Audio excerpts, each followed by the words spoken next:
Hello guys and good morning from Nagoya, Japan. So right now we are on our way to Shirakawa-go, and we're going to meet up our tour guide, and we booked this tour via Klook, no? So ang ground temperature ngayon sa Nagoya is -1. So we don't know pa kung what will be the ground temperature for Shirakawa-go. So, as you can see, wala pa masyadong tao because it's 7:30 a.m. here in Nagoya. So I guess walang gaanong morning person dito. Anyway, we're trying to navigate kung saan yung meeting point namin for our Shirakawa-go tour. Samahan niyo ako as we go on a tour. So right now pala, dalawang patong tayo na heat-tech, tapos naka-cotton lang tayo na jacket. Let's see if kaya. Pero I would say na parang hindi kaya. And kapag pumupunta pala kayo dito sa Japan guys ng winter, make sure nyo na may mga dala kayong vitamins and also medication. Though may nabibilan naman dito, but the problem is paano mo ma-identify yung kailangan mo, like kunwari for antihistamine. Though may Google naman siguro, so you can use that one as alternative communication line for their local pharmacies. Ganda, diba? So we are staying here at the city of Nagoya here in Sakai. I don't know if I did pronounce it correctly.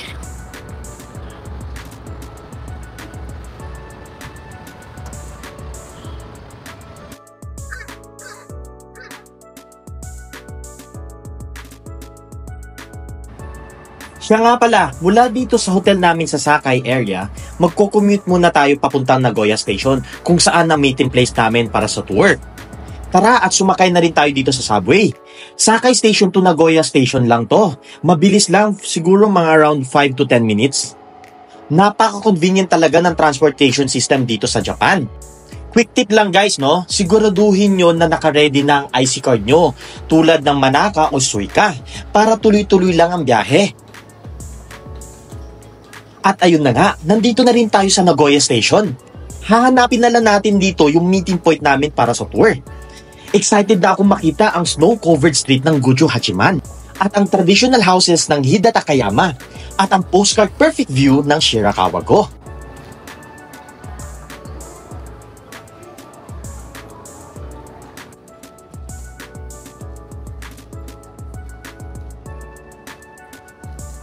We booked this tour package via Klook, kaya sobrang convenient at hassle-free ang biyahe.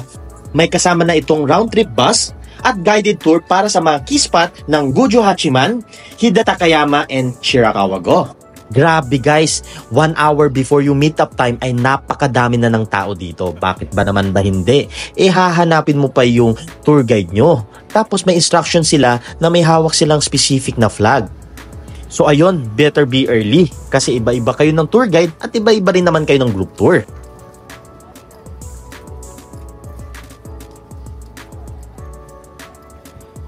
Reminder lang guys, kailangan before 8 AM ay nasa meeting point na kayo dito sa Nagoya Station kasi on time umaalis yung bus. Wala talagang hintayan dito. Okay, pasakay na rin tayo sa tour bus. Guys, magdala pala kayo ng power bank, snacks, at syempre makapal na jacket. Maaaring umabot ng 2 hours ang biyahe. To the bathroom, the toilet. You can tell me, okay, you can ask me, and I will stop the bus for you. Okay. 值得一提的是，去上八幡城呢是当地最有名的一个景点。看到那个塔尖吗？在那个位置，那就是塔尖了。下来的话呢，稍微快一点，上去之后玩个20多分钟，拍个照片什么的也都可以啊。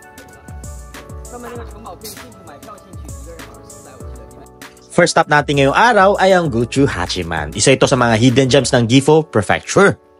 Kilala ang lugar na to sa mga preserved traditional houses, clear rivers at tahimik na atmosphere. Parang bumalik ka sa old Japan.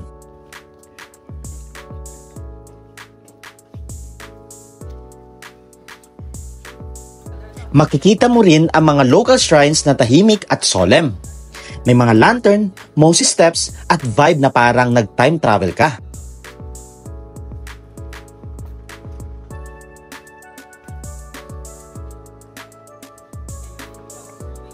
Meron ding historical red bridges na sobrang Instagrammable, lalo na kapag may mga snows sa paligid. Bonus na lang kung may falling snow habang nagvi-video ka. Hello guys, we are now here at Guchu Hachiman, our first stop for our Shirakawa Go tour, and very good place. Nandito kami ngayon sa bridge, and you can see all these natural wonders na makikita dito sa Guchu Hachiman. Lamig lang siya, tsaka nakita niya nag-snow dito, diba? So yeah. Sana ay nag-i-enjoy kayo rito sa ating quick but meaningful lakad sa Guchu Hachiman. Kung gusto nyo rin itong puntahan, hanap lang kayo ng tour sa Klook. Super convenient at sulit talaga lalo na sa winter season.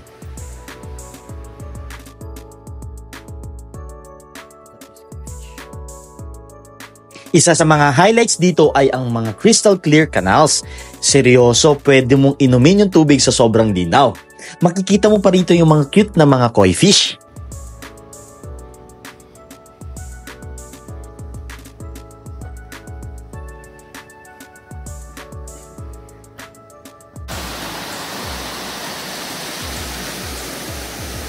Ang Guchu Hachiman ay isa sa mga lugar na hindi kasing kilala gaya ng Kyoto o Osaka, pero may sarili itong charm, tahimik, makasaysayan at relaxing. Perfect ito sa mga gusto ng slow travel at authentic Japan experience. We are now here at the second bridge dito sa Guchu Hachiman. So, after nito, pabalik na tayo ng bus. Kanyang river na. Hindi ko na nakuha nun kanina kasi 3 minutes lang kami nun.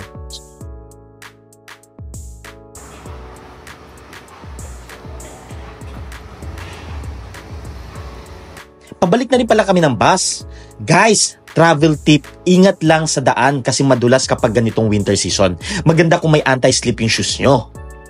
People called it Hida Wagyu. Hida Wagyu, yeah, the beef's name is called.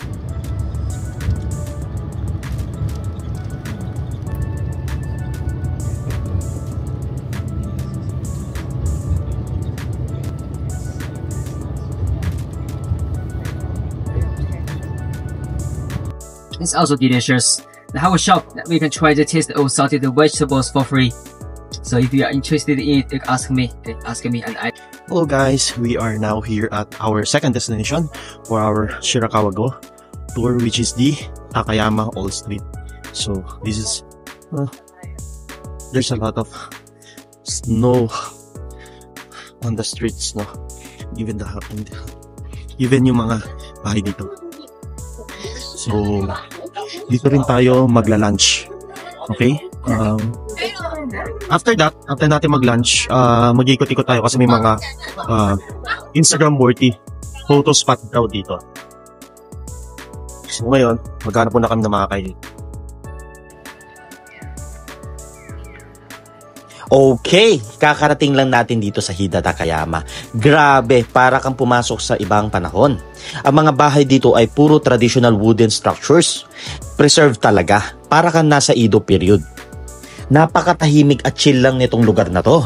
Ang saya maglakad-lakad dahil kahit malamig kasi sobrang atmospheric ng lugar. May stone pa sa mga bubong, perfect for your pictures. Siyempre, hindi natin kakalimutan ng pagkain dito. So, nandito tayo ngayon sa Suzuya Restaurant para matikman natin ang kanilang Hida Beef, isa sa pinakamainit na delicacy dito sa Hida region.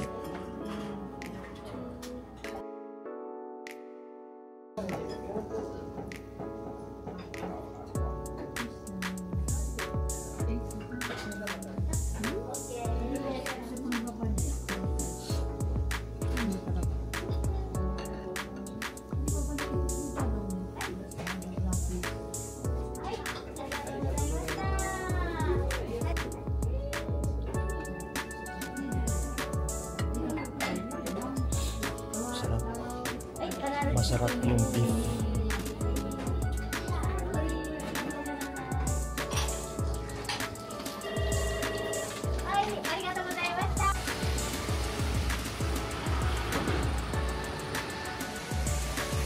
Ngayon, nandito tayo sa pinakasikat na area, ang Sanmachi Suji. Dito mo makikita ang old merchant houses, sake breweries at local craft shops.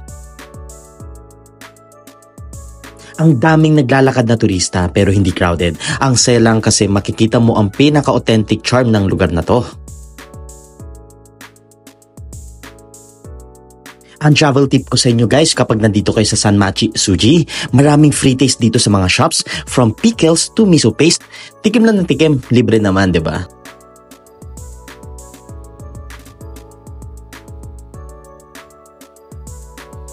Snow. Yung mga snowflakes. Yan, ikaw lang pa nakikita niya. Pero, Street, the main street. And on the main street, there are how many shops, restaurants, and some cafes that we can. Nandito na tayo ngayon sa isa sa mga UNESCO World Heritage Site, ang Shirakawa-go. Ang unang masasabi ko ay, wow, literal na parang buhay na snow globe. Puting-puti ang paligid, may uso pa mula sa mga bahay at napaka-peaceful. Para ka nasa anime o Ghibli movie. pambira. Well guys, finally we are now here at Shirakawa-go and we're looking at this bridge. Dadaanan nyo to kapag papasok kayo rito. Right now, ang ground temperature dito sa Shirakawa-go is -7. Very good place. Check natin to.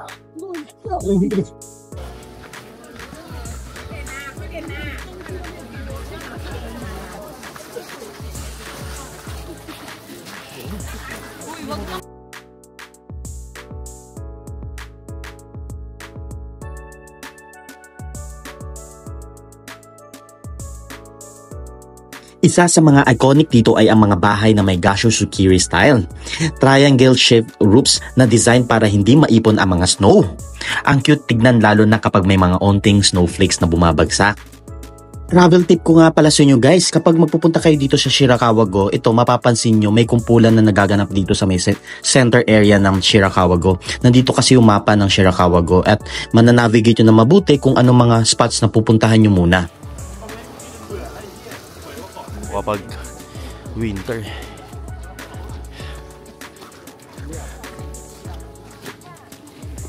Ngayon, lakad-lakad muna tayo dito sa village. Ang linis lang ng paligid, tapos kahit may snow, ramdam mong buhay na buhay yung lugar.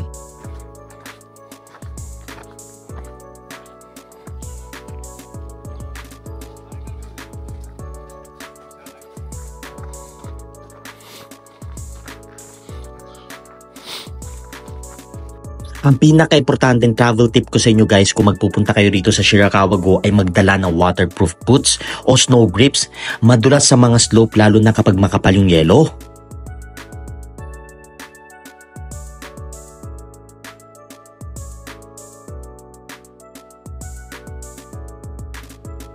Ang ganda lang ng bawat sulok kahit random na puno or bench, parang Instagrammable na agad.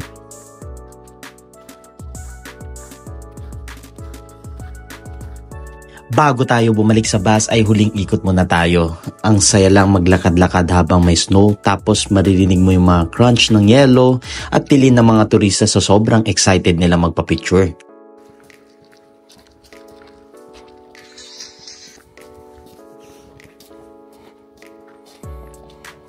Siya nga pala guys, may mga tindahan dito na nagbebenta ng handmade wooden crafts, cute na keychain ng Gasho houses at traditional sweets.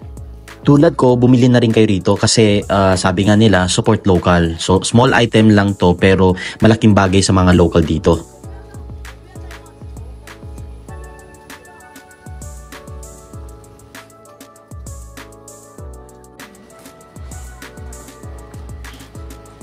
Ayan, at patapos na ating tour. So, papabalik na tayo ng bus. Ang Shirakawa-go for me ay isang lugar na hindi basta lang pang IG, no? Kundi punong-puno ng kultura at katahimikan at ganda. Sa dami na napunta natin ngayong tour, Gochu Hachiman, Hida Takayama at ngayon sa Shirakawa-go, ang masasabi ko, isa to sa pinaka-magical experience ko sa Japan.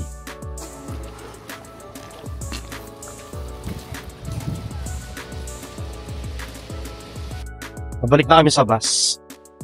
And here are the snowflakes.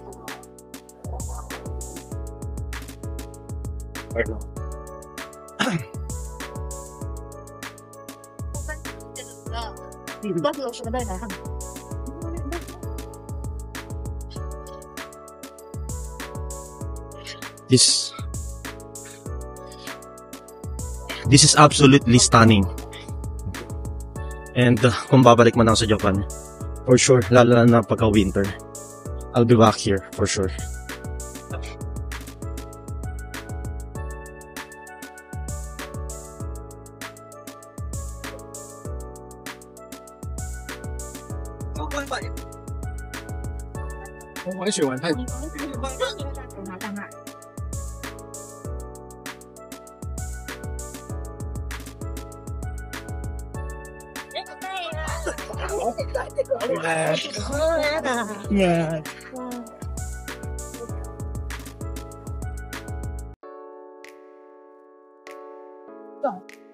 Yeah, ryokan. And stay one night here is also a good idea. 好，大家在我们右边呢，刚刚这个呢就是白川乡的巴士站啊，白川市の高速バスを使って名古屋から白川郷まで、白川から名古屋までの交通もHello guys, kakababa na namin dito sa JR Takayama or exactly dun sa Nagoya Station, tapos lumipat lang kami dito sa JR Takayama Mall.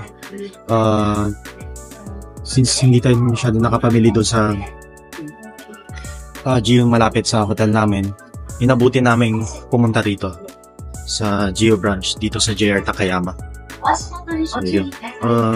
Let's see if we can buy some e-tech and then other jacket for our Japan trip.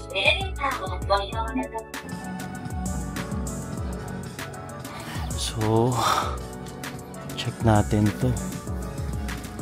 Kaso wala. Okay, here. No.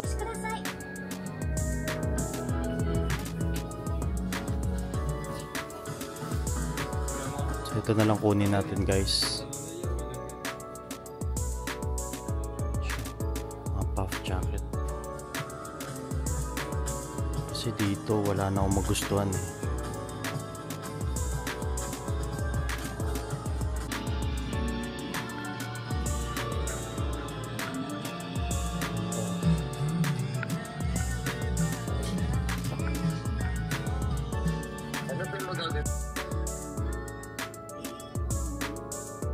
Finally, at tapos na rin kami mamili. So, pabalik na rin kami ng hotel.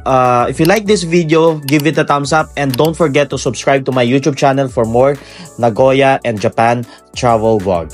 So, that's all for today, guys. And see you on my next travel vlog.